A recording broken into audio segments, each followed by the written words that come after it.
Welcome back to the show. It's time for our very first guest. Now, if you're a pregnant mom, a nursing mom, or you plan to be pregnant someday, or you don't have to even be the one planning to be pregnant, you're getting married to someone, or you know a sister that will be pregnant, then this is definitely for you. We're looking at pregnancy and weight loss today. Our guest today is the founder of Shredder Gang, a uniquely professional nutrition and fitness company committed to helping individuals lead happier and healthier lives through bespoke approach. She's an alumnus of the University of Toronto, where she obtained 2 degrees in clinical psychology and dietetics. One of Africa's youngest and brightest in her field, she established Shredder Gang without financial capital at 22, drawing inspiration from her own personal weight loss adventure and subsequent transformation.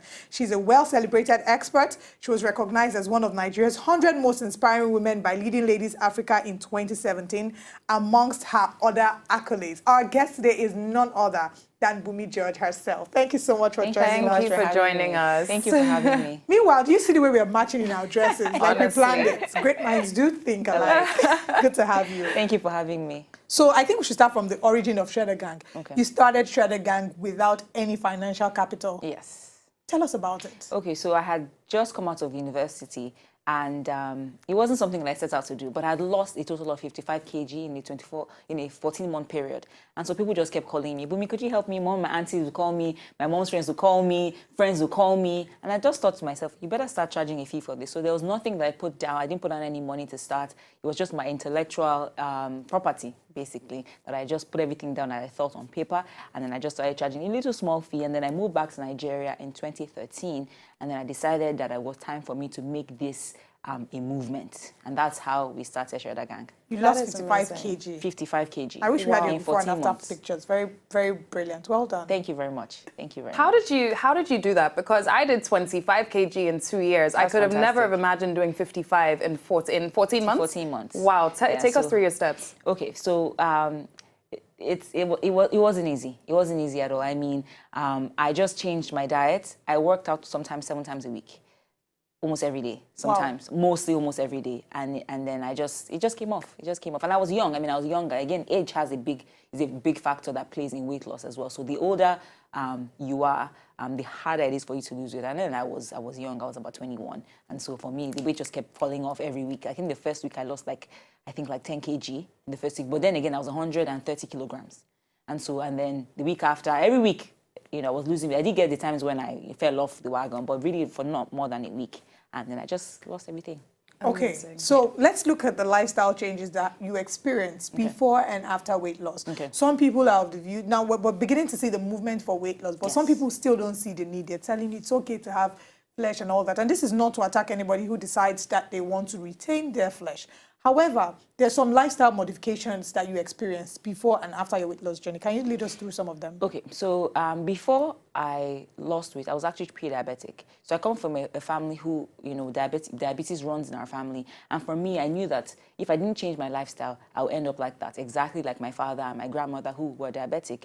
And so for me, I had, I was pre-diabetic, so I had to change really everything that I was eating. So for me, the big part of it was really, countering that challenge. And also I used to be really tired. So I wouldn't do anything. I'll wake up tired. I can't climb up a flight of stairs. I'll be tired. And so for me, that just needed to change because, again, I was 18 years old at that point, and I needed really to get my life. And that's what I did. And then after, obviously, be more energetic. I ate better. My skin is better.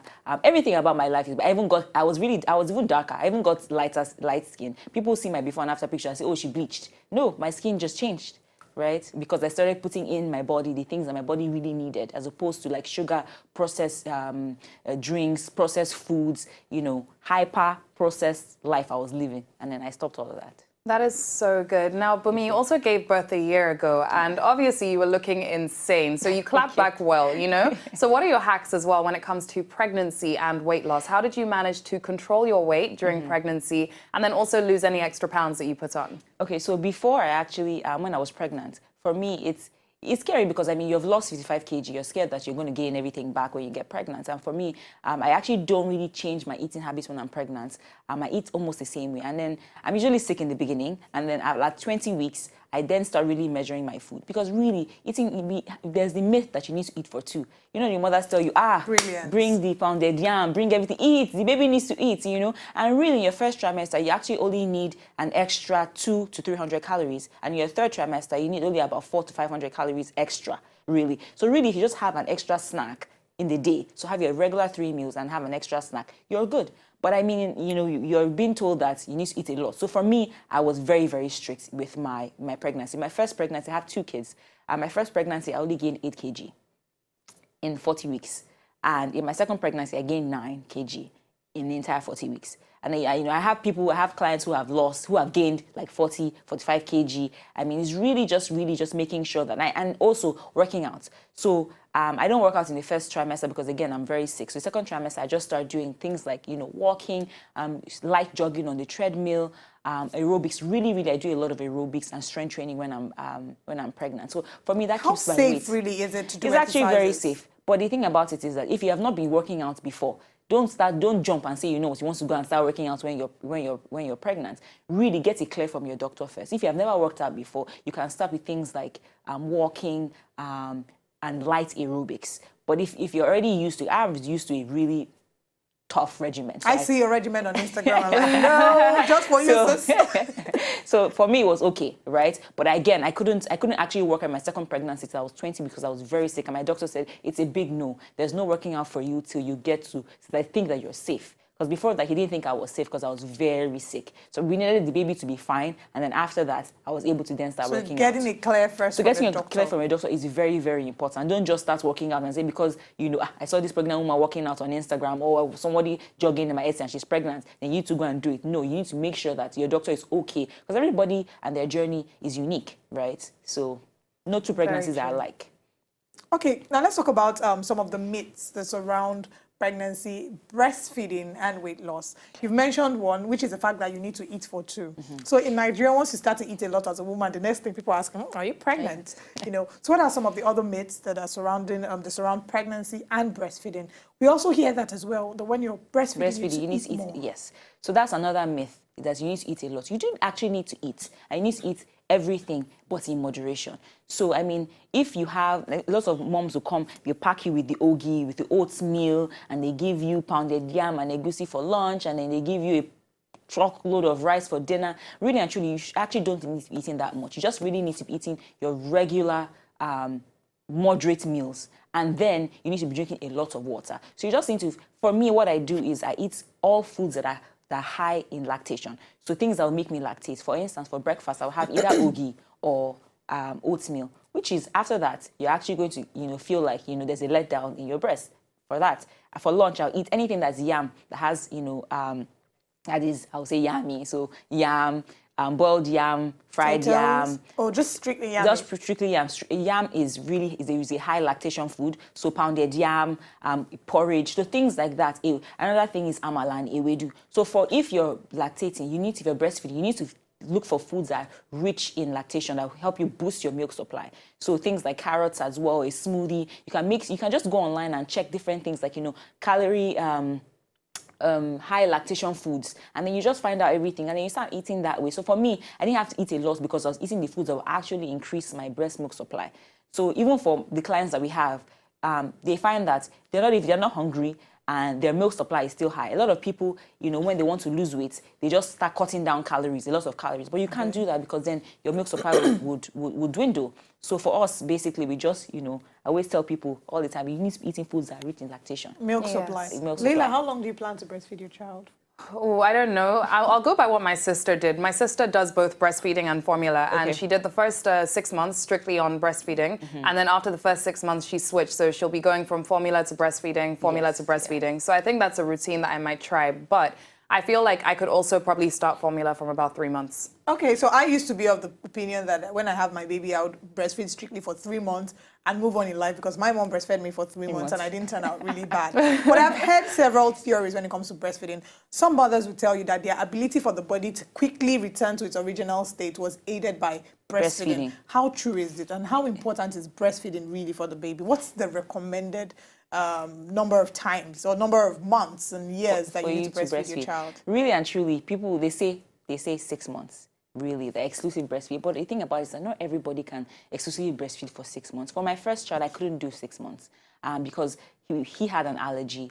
And so even for me, I had to change the things I was eating because it was affecting him in this milk supply. So we had to then introduce formula to him. So he actually exclusively breastfed him for 3 months. And he's perfect, right? Yes. Now, my second son, I breastfed him for 6 months, exclusive, right? And actually 5 months, because at 5 months, when he turned 5 months, a couple of days, he just didn't take the breast anymore. So really, they'll say 6 months, for proper nutrition for a baby. But the truth about it is that there's really no rule, to say that this is what is best. There's some people who don't produce milk. I have a friend who tried everything in the book and it just didn't work for her. And, for her, she's already feeling bad. I can't breastfeed my baby. But at the end of the day, the baby took formula and he's all right now. He's going to be 3 this year. He's okay. There's nothing wrong with him. But if you can't breastfeed for 6 months. If you can't, then there's And does it help with weight loss as well? Yes, so it does help with weight loss because when you're breastfeeding, it's like you're burning about 500 calories in the entire day. It's like running on a treadmill for 1 hour. So that's why people say breastfeed, breastfeed, breastfeed. For me, it's a big thing because breastfeeding and pumping. If you can breastfeed and pump your milk, trust me, the weight is going to fall off like this. That's really good. So fast. For me, that's one of my biggest tricks is that people ask me, how did you lose weight so quickly? Because I think I had, at 9 weeks, I was going for one of my sister's wedding and I posted a picture on Instagram and people were going crazy. Like, how do you look this good in 9 weeks? And I'm thinking, breastfeeding. There you go. Just breastfeed. Just breastfeed. That's it. Back to weight loss as well. It's often said that if you go on like a vegan diet or a vegetarian diet, you can see a couple inches coming off your waist. How true is this, and what benefits are there to going on vegan and vegetarian diets? So going on a vegetarian diet is actually I actually just wrote an article about that. So it's funny that you asked me that question. It is if you go on a vegan diet, because you're removing every sort of protein from your diet. You can get the protein from the vegetables, but you're removing the meat, the chicken, the fish. That's a huge chunk of calories. So you lose it because you're in a calorie deficit, right? If you do not reduce your calories, then you're not going to lose weight. So anything about weight loss, you have to be in a calorie deficit. If you're not in a calorie deficit, even on a vegan diet, you can gain weight if you're not in a calorie deficit. So it's actually amazing, a vegan diet, because you find that you're actually full for longer. Your skin begins to glow. People say, oh, what are you doing? What's new? But I think that everything's about the calorie deficit. If you're not in a calorie deficit, you're not going to lose weight. Olive, should we try it? No, you will try it. But I tried it once. I lasted 10 days. I need days as well. I need my chicken and my fish. I honestly tried to do a food fast once, and by the 3rd day, I literally thought I was going to die. Because I needed oil, I needed pepper in my diet. I don't know how I'm going to do that. Yeah, I can never get rid of pepper in my diet. That's the one I So let's ask for, this question is very important for a lot of ladies out there that they would understand and they will feel my pain. For those of us who are pregnant by food, who are not pregnant with babies. You have a food bump. Yes, we had a food bump somehow, and you have to suck, exactly, the suck belly struggle is real. Okay. What tips and tricks would you give to people who are trying to cut down on losing weight and losing a few inches around the waist? Now, some people tell you, I don't want to lose weight. I just want to remain with my shape and just have my slim stomach. Okay, so I tell people all the time that, spot reduction is a myth. So that, exactly what you just said, I just want to remain the same. My boobs the same, my bum the same. I just need a flat belly. Is a myth. The truth about it, you cannot tell your body that I want you to lose weight just here. I want you to lose weight just there. Really, for what you need to do is you need to reduce your overall body fat percentage. One of the quickest ways to lose belly fat is to do high-intensity interval training. So things like if you do jumping jacks, squats, lunges, just a combination of exercises. What about skipping? Skipping is another fast way to lose belly fat as well, but it's overall, weight loss. But again, if you're, for instance, you're slim and you have a big belly, that means like a lot of fat is in your belly. So when you start losing weight, you probably start losing weight in your belly first, right? So you need to do HIIT. You need to do a combination of HIIT and strength training. So a lot of people say, oh, I don't want to carry weight because I feel like I'll get bulky, muscular, right? Yeah. Muscular. But the thing about it is that women actually don't get bulky when they start lifting. We don't have the hormone testosterone that actually makes you bulky. We don't. We have estrogen. So don't be afraid to lift some weight. So lift some weight. Another thing is for your food. You need to cut out processed foods. You need to eating foods. So all your sugary drinks, all your junk, your biscuits, ice cream. Let's classify that sugary drinks. Is it just drinks that have soda or any artificial sugar? So artificial sugars. You So need to like cut out artificial artificial sugars. orange juices, artificial Yes. mango juices, everything I like wish I that. everything could like start that. asking everything at all. Yes. But if I So- have it so like just- in fresh, You can have it. You can have juice. because it's natural sugars, right? So your body can actually burn that really quickly. So you can have that, but again, limit that as well because then it's still sugar, right?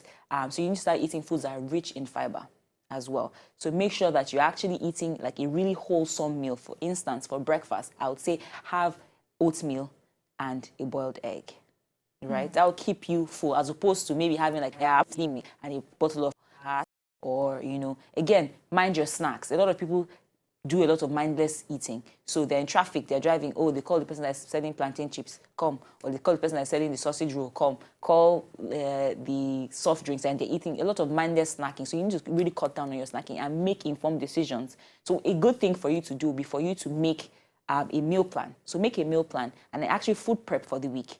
Make maybe whatever days is that you have free time, just make the food, put it in the fridge, grab and go. That way you're not forced to eat something that is not healthy. Yeah. Right? Because you already have something planned Exactly. Yeah. If you do that for, trust me, for 2 weeks, you would see a difference. Oh, I'm gonna try that. Yeah. But and another, lots of water.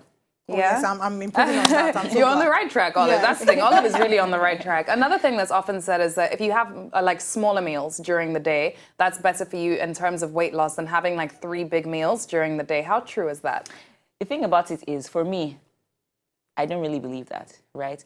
I would say, really and truly do what works for you.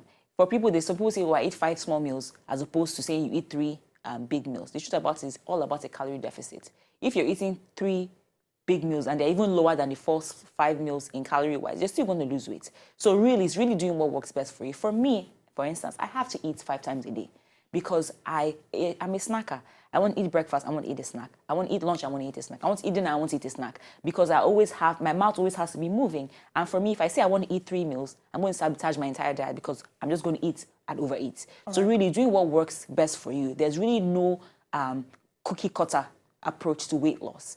It is really again, it's about the calorie deficit. So as long as you're in calorie deficit, if you want to eat 10 times a day, no problem. Now let's talk finally, I want you to please address people who are in the process of losing weight, have not gotten to their goal and their destination. And we find that it has a way of affecting a lot of people and their self-esteem. Yes. We find that women who probably have babies and have watched on Instagram how Kim Kardashian snapped back in 1 month, they're wondering, why is my body different? Why can't I snap back? Now, we've created an image on social media of what a perfect body is, but that's a lie, it's a myth and it's false. Yes. So can you please talk to women who have this challenge and who are learning to love themselves? I would say, don't believe everything that you see on social media. The truth about it is that a lot of people do different things and they won't tell you. Some people do surgery. Now, these days, there's lipo, there's tummy tuck, and they do that after they have their baby. So for you, just believe that you just birth life. And that's really, really important. You're a superhero. Love your baby. Take it one day at a time. Don't put pressure on yourself to try and bounce back and be like what you see in the magazines or what you see on social media. Really just take it one day at a time. And it's your journey. Your journey is unique to you.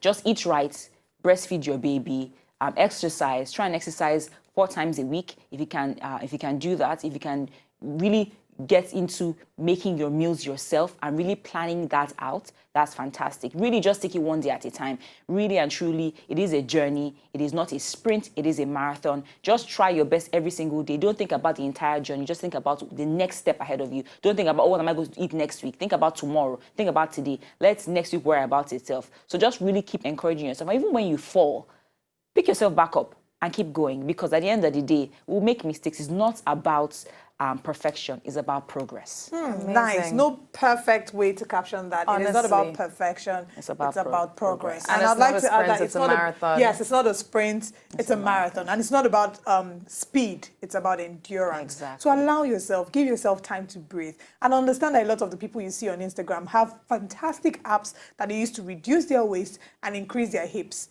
Everything is not as you see on social media. yes. Thank you so much, Bumi. Thank you so much for Thank having you me. so much. Now, if you have Bumi. more questions, and Bumi you've run fantastic packages for people who need motivation Yes. and want to lose weight. Yes. So how can they contact you on social media? So they can contact us at our website, www.shreddergang.com, or you can go on Instagram and you can find us at shreddergang. All right. Or on Twitter at Shredder Gang. So all social media platforms at Shredder Gang, if you need to shred some weight and you need to burn it up, Bumi George and her team are definitely there for your call. Thank you so much for joining us. Thank you so much, Bumi. Thank you.